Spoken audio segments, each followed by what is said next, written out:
because they're valuable allies in other ways, but also they're just a great land base to base our fighters and our ships and everything else. So it's kind of a key strategic area. Okay. So, and this is one of the reasons I kind of question the false flag operation, because it's like, okay, so U.S., we're going to go in there, we're going to plant some bombs, we're going to just stir up this hornet's nest even more. Now, is that really a good idea in a place like this?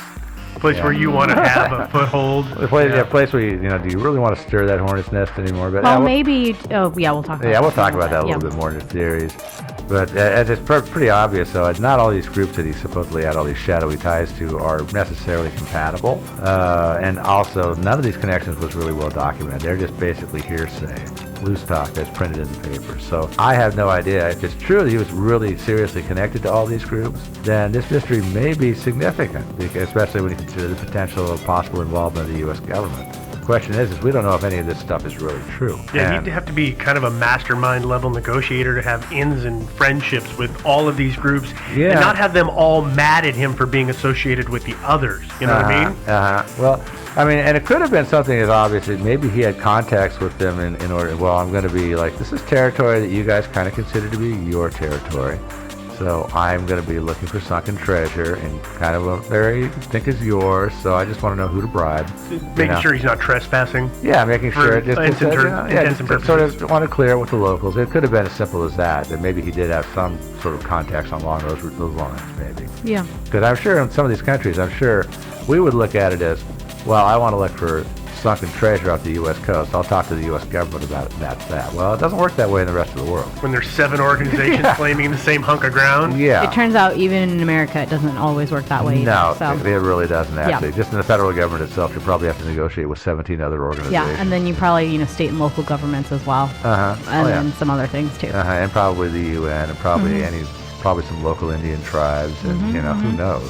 But so what exactly was Michael Meyering up to? That is why we call this the Michael Meyering mystery. That's what it's called in the Philippines, as I said. Was he just looking for Yamashita's gold, or was he really working for the CIA, or with some terrorist groups, or was he a master bomb maker, or was he just a mule, or maybe a handler for covert sources? What was he doing there? That's our story. Now it's time for some theories. All right, theory number 1. Michael Meyering was a CIA agent, part of a false flag operation, as Duterte claimed. I think we covered this a little bit. Well, a little bit, yeah. Of course, as we know, the FBI mysteriously showed up. They flew him out of Davao 3 days after the explosion, and later on they get him out of the country. And they allowed him to live unmolested in the United States for years afterwards, right? As a citizen? Yeah. Even a naturalized citizen? He's still a citizen. He's still a citizen. Still got rights. And so, they didn't raise a finger to do anything about him or send him back to the Philippines to face justice. There might have been a good reason for that. Well, I was going to say, the Philippines justice maybe is not 100% in line with what, you would think American justice. Maybe especially these days. Human rights violations issues. Especially these days, with all the death squads you keep hearing about, but of course, on the other hand, Meyering was a U.S. citizen who'd been injured in something that looked like a terrorist bombing, and don't forget, this is only months after 9/11, right? Yeah. So, like I said, I would assume that my government would come get me. You would assume that they would at least come and ask a few questions, right? Yeah, so that's why the FBI showed up, and showing up at the hospital too doesn't seem too outrageous to me. And as far as moving him to the hospital in Manila, well, one of the reasons apparently is the hospital in Davao was not an approved provider under Meyering's insurance. Oh yeah, you don't want to be out of network when you've got a catastrophic injury. The price tag on that. I would imagine like that. Spending a bunch of time in the burn unit is probably very spendy. Yeah. And it could also be that Manila Hospital maybe had a better burn unit. It might be that the hospital back in San Diego had an even better burn unit. I don't know. Seems likely. But Yeah, but according to the U.S. ambassador who gave an interview, I think in 2005 or sometime, the move was made on the advice of his doctors in Davao. The ambassador also said local police at that time had actually shown no interest in Meyering, no matter what Duterte is actually saying. All that stuff really showed up in the press later. This is, again, according to the ambassador. It wasn't happening at the time. This just showed up in the press later. It's kind of a snowball. Yeah. The longer the story goes on, the bigger it gets. Yeah, and of course, when a big name like Duterte gets involved in it, then it gets bigger still, because that's a news story in and of itself, and all that stuff gets recycled again through the news cycle. And there might have been an ulterior motive too. Maybe the embassy felt that if he was suspected of wrongdoing or lawbreaking, that it would be best to get him out of Davao and away from Duterte. Because let's face it, his due process, his consideration for the idea of due process is not very strong. Yeah, I was going to say his burden of proof seems way lower than... Yeah, it does. And so maybe that's what it was. Maybe they felt that he'd get better due process somewhere else in the Philippines. And of course, they couldn't publicly say that. That's not exactly the kind of thing. It's not diplomatic to say that sort of thing, really. But as far as also, but then there's that whole thing about getting him out of the country. And again, I saw this in an interview with the U.S. ambassador. His name is Francis, Italian here. Devin, what do you think? That's Close fine. enough? Okay. That was in the Minda News. I guess that's short for Mindanao. The ambassador said that Myring actually left the Philippines in an above-board way. He was stamped out by the Bureau of Immigration. So those are the guys at the airport. I don't know if you've been to countries where you have to be stamped out. Mm-hmm. Some of them you have to be stamped out. Yeah. And they stamp you in and out. They do. And they're the guys that they check the list to make sure that you're on the do not let them leave list. Mm-hmm. That you're not on that list. And they check to make sure you're not on that list. And according to the ambassador, the authorities stamped him out and had no issue with him leaving the country. I can imagine, right? You've got a guy on a stretcher or something. He's got no legs. Yeah, They're bandaged up from wheelchair. recent amputation. His body's totally wrapped up because he's got third-degree burns everywhere. He's, drugged up. And you're like, we need to do an interview with this guy. Sir, are you here for business or pleasure? Yeah. Yeah, I think you're going to stamp him out probably. Probably, let him be somebody else's, doctor expenses, Yeah, right? Yeah, totally, yeah.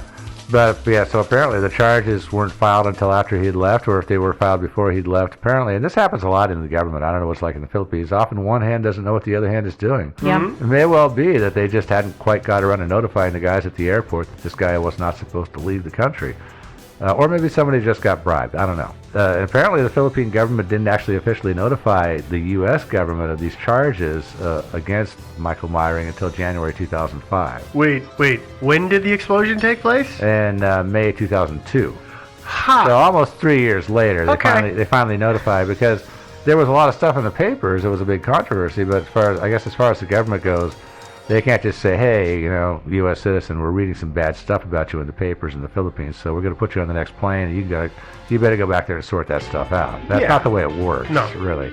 Yeah. And it's hard to tell, I couldn't tell, but maybe you guys could, what the status of his health was for the remainder of his life. I mean, when you have injuries like that, sometimes you can just be in bad health until the end. I mean, he didn't live too terribly. I mean, it was 10 years longer or something like that. Yeah, about 10 years at the most. I have heard also alternatively that he died in 2006 and 2010. So he could have died. So he essentially fell off the radar. Yeah, he did. And so I can imagine, also that, unless you can really prove that this citizen of the United States is really guilty of something, we're not going to send him, we're not going to get him on a plane for all of this emotional stress. That's ridiculous. Yeah, and so...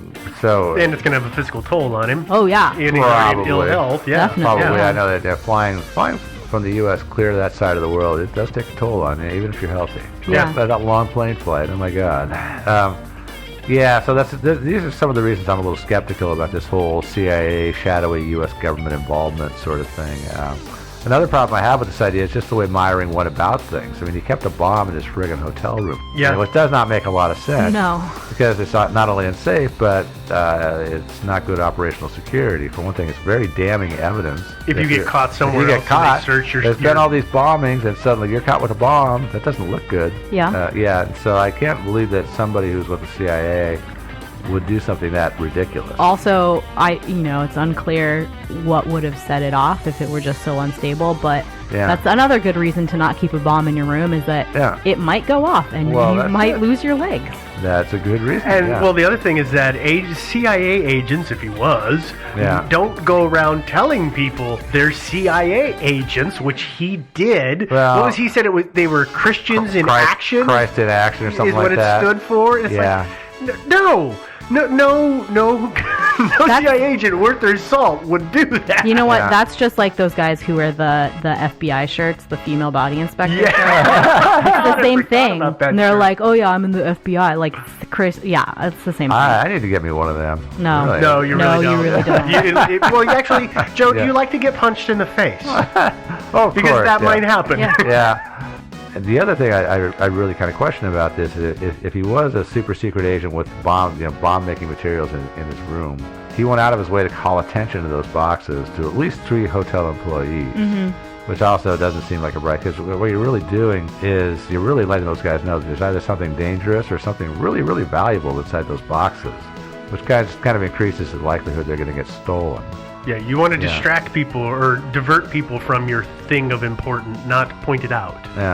Yeah. So that kind of flies in the face of reason to keep secret stuff in your room to begin with, but then also to call so much attention to it. Just doesn't make a lot of sense to me.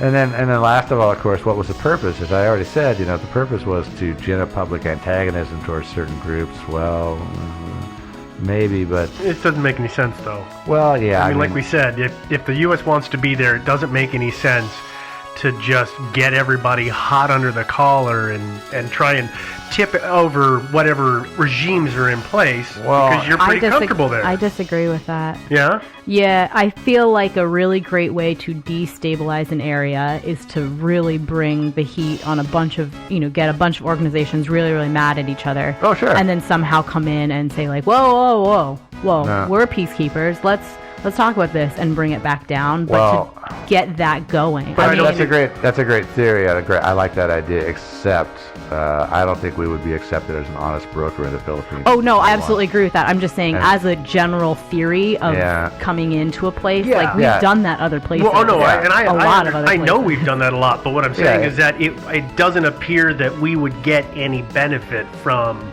doing that. Yeah, it's one of those things. In this particular location. It's one of those things too where unforeseen consequences and all that. You go stirring the pot like that, things might turn out the way you want to, but there's a lot of variables and things might turn out way, way worse than you want them to be. Mm-hmm. So, probably best to keep your hands off. So, again, I'm not saying this is impossible, but I really have a hard time buying this theory. I agree. I'm wholeheartedly buying that. So, okay, CIA operative, we're going to rule that out. Okay. What else? Net theory number 2. He was a freelance terrorist doing it for his own reason, or maybe he was under the pay of some terrorist group. I wish we'd named some of these things. I really don't see a motive except for maybe sheer Unabomber fun. Maybe he liked to do this kind of thing, although it seems like it'd be smarter to carry on a bombing campaign like in your own home country where you blend in a lot better. True. It does, unless Michael Myring really hated Filipinos and he really wanted to blow a lot of Filipinos up. Maybe that was so you're saying it's kind of a racist action? Could be that, on his part? Yeah. Maybe some Filipino was, like beat up his dad when he was a kid, and he's hated him ever since. I don't know. Yeah, I don't know either. Yeah, that's stretching. Well, it is, and also there's lots. If you want to stay in the U.S., there's lots of Filipinos living here, so there wouldn't be any shortage of targets, really. So as far as him doing it for his own reasons, I can't really see that. Working for some shadowy group, there was a lot of shadowy groups there, but really, why would they hire him? I mean, he didn't have any special skills, as far as I know. He wasn't a retired spy. No, and he didn't have, judging from what I've seen, his bomb-making skills were not that fabulous. Well, he blew himself up. Yeah, he kind of did. Yeah, and so the only thing I could see where he would be useful to them would be as a useful idiot. And there are such people out there. Yeah. Maybe he was the useful idiot that says, guys, I'm really into your cause. What can I do? And I say, dude, yeah, that's okay. Now make some bombs and blow some people here, and here. Maybe that's possible. He could have been a useful idiot. Well, and that ends up kind of being its own false flag thing, right? Because you've got this like dumb American who's making bombs, and then you can come in and say, "Look at what the Americans are doing." It could have been that. Got to get them out. That would be the best part about it, is if you are one of these shadowy groups, and and you want to have a cutout, he'd be the perfect cutout, because you could just say, like you said, he's an American, obviously CIA. Yeah. And the CIA is like, don't get me started on these guys, because I've got my own differences with these guys, as I'm sure we all do, but they are kind of the handy just bad, all-around bad guy. Yeah. They're kind of like in the movies. It's like, well, it's the oil company, it's the pharma company, it's the CIA. It's always, it always is. It's kind of almost insulting to your intelligence. Yeah, I can't really see him being involved with these people because I don't know why they would want him, why they would need him. I mean, these are people who are perfectly capable of making their own bombs. Mm-hmm. So I don't really get it. And as far as the MNLF card that he had, I again, as I said earlier, that could have just been a fake ID that he got somewhere, or had a very, very standard reason for having it. Sure, it might have made travel in that part of the country more easier. I don't know. So I'm gonna kick that one to the curb and say that theory's no good either. Okay. Cool. Yeah. Let's go to another one here. Okay, theory number 3. He was a treasure hunter, but and he actually did have something valuable, like say treasure maps or something in those boxes. But he booby-trapped them and accidentally blew himself up. You know? I mean... Entirely possible. Yeah. Why? Why would you booby-trap something like that instead of hiding it somewhere? You know, rather than carrying a booby-trapped thing that could go off on you at any time, why wouldn't you just dig a secret hole under the third tree to the right? There's that. And that just makes more sense to me. Why not keep that stuff like in a safe deposit box at a bank? You know? Yeah. Although maybe that's what he was doing. You know, I mean, maybe, and this could be why he kept calling attention to those boxes that had padlocks and everything. Because and like you say too, one of the other things about having that is, if it does work, then you come home one day and somebody's tried to break into your box and there's this huge bloody mess in your room. You got to clean that up. Oh yeah, and plus the police might show up too. And then the whole thing is literally, no pun intended, blown. Yeah, but really serious. But maybe he actually did keep his secret documents and whatever somewhere else, and the boxes were just a decoy. And he thought, well, I'll just put a bomb in there because if you think about it, nobody's going to come in there and cut the locks off the boxes and open the boxes in the room. Not likely. They're going to steal the boxes, take them back to their place, and then cut the locks off. And then in that case, they blow themselves up. Mm-hmm. So maybe that was kind of it. Maybe he just thought, ha ha ha. It's a deterrent. Yeah, it's somebody to get blown up, by my bomb, from stealing my stuff. I mean, that would make more sense. Although, even then, of course, you still have a problem, which is that if you've got a bomb, and especially if your bomb-making skills are not of the highest order, and maybe you've made yourself an ammonium nitrate fuel oil bomb, and you're thinking that the explosive in there is more stable than it actually is, and then one day, just accidentally you whomp your box and kablooey, off it goes. Correct me if I'm wrong, but if not made well, it's a rather volatile mix, and temperature and humidity and static electricity apparently can even or shock. And that's actually one of the theories that the police had is that the two boxes were side by side, and he might have flipped open the metal cover on the one box, and it banged down on the cover on the other box that had the bomb in it, and that was enough to set it off. Yeah, so it could be that he had a bomb in there and it just was a little more unstable than he realized. And so, oopsie. So I'm kind of liking that theory a little better than the first two. Still, it's got some issues. Yep. Yeah, or another possibility, this is theory number 4, is he was a treasure hunter, but he blew himself up opening a treasure box that he had found that had been booby-trapped by somebody else. Badly attempted, poor attempt to defuse. Yeah. Okay. So this is possible if he truly was a treasure hunter. The only issues I have with this, I think as I mentioned, he had already had some talk about hiring some demolition experts to help him with issues like this. Yeah. So I'm kind of questioning why he would bring a box back to his hotel room. But this, by the way, this is a legitimate theory that's been put forth making this up. I was just going to say, I don't think I see it in here. There's not the theory that the boxes were indeed bombs, but that he was like keeping them to go use them on a cave or something like that, and he'd taken the boxes to his demolition expert and said, okay, rig me a bomb, then I'll take it to the cave and then I'll blow it, because I don't want anybody to know where my cave is, right? So I'm going to go by myself. So I'll take them back to my room, then I'll take them, and then he, I don't know, accidentally blew himself up somehow there. That is a possibility too, yeah. But that, he didn't make the bomb. He didn't really know how unstable it was. He went to fuss with it. But he was going to use it for a legitimate demolition purpose. That's possible. If it were me, I would go rent a storage unit. Yeah, if it were me, I would too, but that's what I would do. I'm not a dummy. So. Well, but if he was going to use it to, as you're saying, Devin, do demolition on a site to recover something, I would think that it would be much simpler to just go acquire dynamite rather than some kind of what appears to be a home-assembled bomb. Listen, I don't know what this guy was doing or anything. I know. I'm just throwing it out there as a theory. I'm trying to be logical in an illogical scenario. Yeah, none of this is really logical, though. I mean, it's true. There's no real good reason for this to have happened, so I'm just adding another one to the pile. Yeah, it is kind of hard to really make total sense of this story, to be honest with you. But your theory is it works, except for me, it doesn't really make sense to me that somebody would make a bomb and arm the bomb. Yeah. And then stash it away into their bed or something. That doesn't make sense. But again, maybe this guy was a complete. Well, he might not have really known. I mean, I guess in my mind, it's he gets the bomb from a demolitions expert, and he says, how do I arm it? And he says, oh yeah, you do it like this. And he goes, oh okay, cool. And then he's sitting in his room, and he's like, I'm gonna just try it. Maybe he thought, if I wait until I'm actually out there to arm it, I will have forgotten everything. So I'm going to do one of them. Do a practice run. Yeah, or maybe. I think it's this, and then accidentally did it and was like, oh, whoops, and then it just explodes. That's why if you're not the explosives expert, you hire the guy and you bring him along in your little expedition. And then you pay him really well, and it's fine. Pay him well, yeah. Yeah, and so that is a possibility that he had some legitimate purpose for them, but he was just a screw up in the way he handled it. I don't know that there's a legitimate purpose for a bomb like this. Well, sometimes there are certain operations. For a certain civilian to have a bomb like this. Well, that might have been one reason he needed to do it on the DL. Right. Yeah.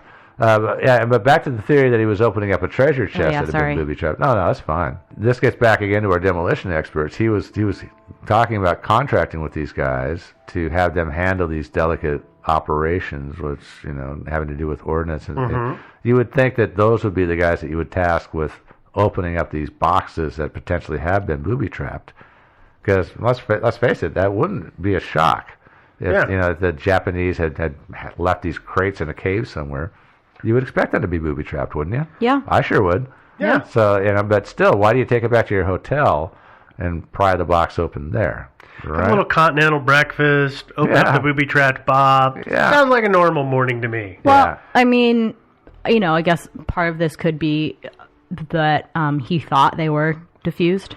Or maybe he actually had watched them do it enough. He thought, hey, I can do this. It's a piece of cake. Yeah. Still, if that's the case, grossly irresponsible to take it back to your hotel to do it. Definitely. You want to do it somewhere a little more isolated than that, I would think. Yeah. Okay.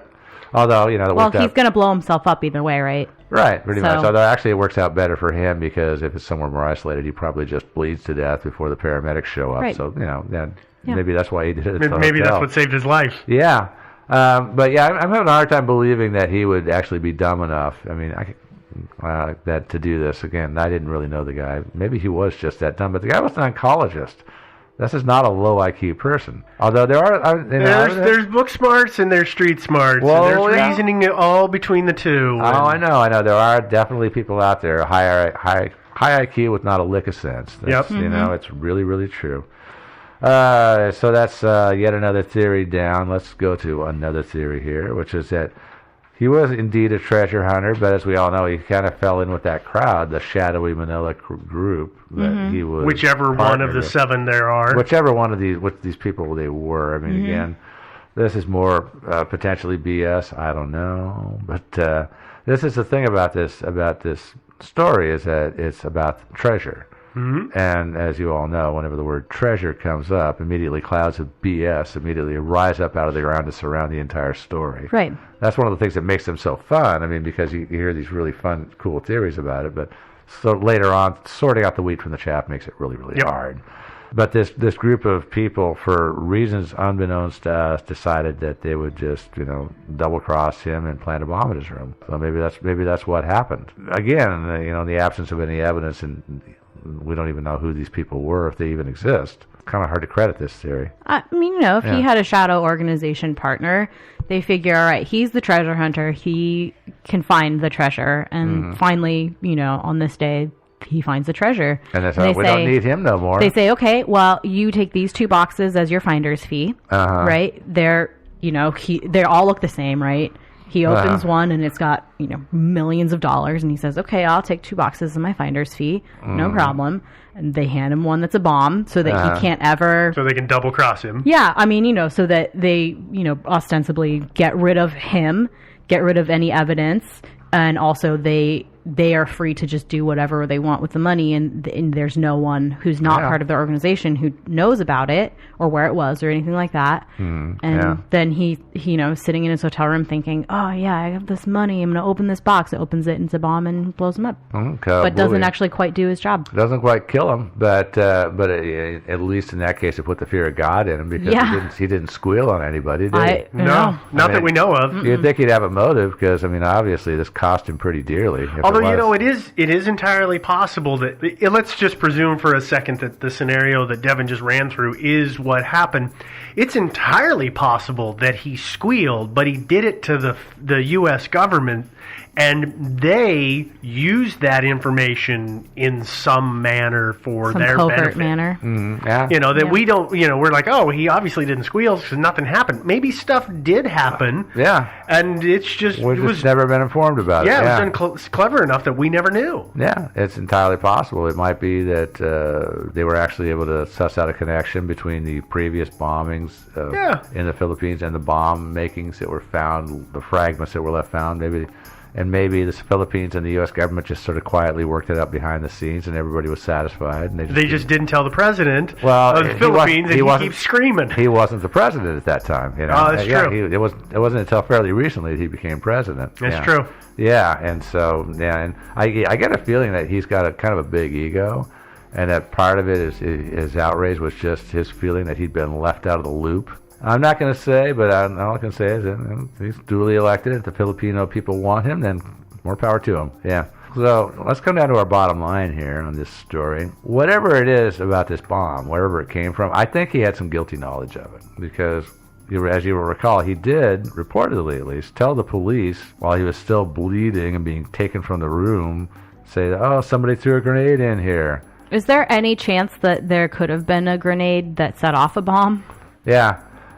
Good question. But I tend to think that these guys, these demolitions experts, these guys are kind of like CSI for bomb scenes. Right. And there's a lot of bombs that go off in the Philippines, so these guys probably know their stuff. I just wonder if there was a bomb in his room. But I see what you're saying, though. Yeah, that somebody lobbed a grenade in there. I don't know if the bigger bomb would cover up all evidence that a grenade even was in there, or what. I don't, secondary explosion. Yeah, I see what you're saying, but grenades, like they create their own special kind of shrapnel. Sure. And so I would think they would have been finding all these pieces of shrapnel, like in his body and around the room and stuff. That would be different. What's that? What floor was he on? Do you know? I assume the third floor, room 305, but I don't know. Maybe in the Philippines, some places I hear they number them from the top floor down. So I'm just thinking that's why I was asking. Because I'm like, if he's on the third floor, you got a hell of an arm to throw it. Unless somebody opened up the door to his room and chucked it in from the hallway, I automatically assume they threw it through the window. Yeah, it could have been that. It could have been you get the room next door and you just like sort of lean way out the window and fling it in the window next door. I don't know. I know how I would do it. I would get the room next door, the subtle guy that I am, and I'd get a Sawzall and I would saw a grenade-sized hole through that connecting door, and then just push a grenade or two through there, and it would totally catch them off guard. They'd just be going, "What's that noise?" And then they'd hear this thump, thump, thump. They say, "Oh my God, grenade!" No, just kidding. Anyway, so the story, probably unlikely. Honestly, though, I don't think there was a grenade, and I think that I think that he was trying to mislead the police, which indicates to me that he probably was blown up by his own bomb. But I don't think he was doing it for the CIA or some local terrorist group, and I don't think he was a master bomb maker. No. So maybe he was just playing with bombs for his own ends. There are people that do that. I knew a kid in high school who blew himself up making a bomb. Yeah, I knew a kid who did some serious damage to his hand. All of us knew somebody in high school who blew himself up, don't we? Maybe you don't. Not I don't know. Maybe it's more of an older generation thing, and kids today aren't so much into that stuff, but When I was a kid, it just seemed like every class had a dead kid from a bomb. Yeah, we did kids from other stuff. Yeah, no, I was going to say the one I knew didn't die, but he screwed his hand up pretty good. Yeah, that's why I stay away from that stuff. Yeah. Good idea. And all our listeners, you guys should do that too. So stay away from the bombs. So yeah, I think that he knew something about that bomb, but beyond that, I just can't say. I don't think he was a super secret spy. It's a mystery to me. But yeah, so I think we can put that part of it to rest. He was not with the CIA. The government, the U.S. government. I don't know what the heck he was doing. I mean, there's just... The reporting on this just makes it so tough. The Philippine reporting gets more and more inflammatory. It does. To the point that I can't help but question every single statement that's made. Yeah, I know. So I don't know where I stand on this, other than I feel bad that the guy was in the middle of an explosion and lost his legs. Yeah, it is. I mean, but like you say, the reporting on it is such, and I'm not saying that Filipino reporters are any worse than American reporters. No. But they just went out and found some people who claimed to know this guy and just basically printed whatever BS these guys told them. And of course, Meiring himself probably was a total BS artist himself. If he truly did say all the things that he said, these things that he said to people, I mean, I think he was. Total blowhard. Yeah. Kind of. Agreed. Yeah. And so it's kind of amusing. This guy was telling these tall tales, and then it turns into this international incident. And now our relationship with the Philippines is seriously kind of in question. It's like, really? So anyway, hopefully, Rodrigo Duterte, if you are listening to this episode, first of all, sponsor us on Patreon. Second of all, subscribe and leave us a rating. And third of all, take this all to heart. All right, that's about it. Any more theories on your guys' part? No. Okay. So you probably want to know, if you are Duterte or anybody else, you want to know our email address? Well, it is thinkingsidewayspodcast@gmail.com. By all means, send us your thoughts. Also, you want to know where to find us, because obviously you haven't found us yet because you're not listening to us. So find us on iTunes. Also, if you find us there, give us a rating and a review. We love those 5-star ratings, please. And also remember to downvote the bad reviews. Downvote those guys, please. Stitcher, that's a big one, and a bunch of other ones. We have a website, thinkingsidewayspodcast.com, where you can also find our episodes, and there's also merch. Link over there on the right. You can buy mugs and T-shirts and something else. I don't care. What else can you buy over there? Other things. Yeah, other things like Chupacabra nightlights. Do we still sell those? I think so. Okay, yeah. What else? We are on social media. Facebook. You can find us out there, Thinking Sideways Podcast. We have a group and a page, so like the page, but join the group. And answer the questions. Oh, you got to answer the questions. Don't forget that. But correctly. Lots of fun stuff going on in the group. We are on Twitter, where we are Thinking Sideways. What's going on Twitter, Devin? Nothing. Okay, perfect. That's why you want to be on Twitter with us. Yeah. We are on Reddit, where we are, again, Thinking Sideways. And, of course, this is kind of a new thing. We're on Instagram. Yay. Yeah, and our handle there is not Thinking Sideways. Our handle is Thinking Sideways Podcast. Again, it's Thinking Sideways Podcast everywhere but Twitter. Yeah, pretty much, yeah. So, but, there's somebody else called Thinking Sideways on Instagram. Ignore those guys. So that's about it for this week. Until next week, whatever they say in the Philippines. This one was a blast. Bye, guys. Dudes.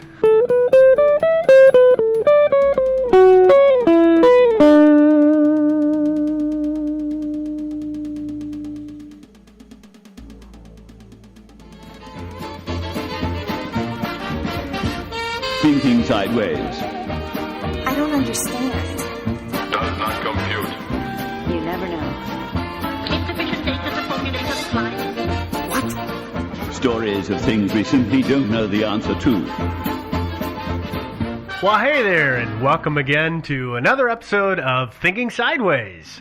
I'm Steve, of course, joined by Joe. And Devin. I don't know. I just feel like I have to imitate him sometimes.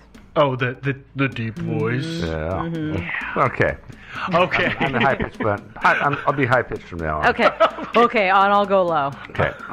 Well, today we've of course got another bit of a mystery for you. And what we're going to talk about is the story of Michelle Shelley Miscavige. Michelle is the wife of David Miscavige, who you may know that name. You may not. You may not. You might not recognize it because that's not how a lot of people pronounce it, too. Yeah, it's Miscavige. I've heard.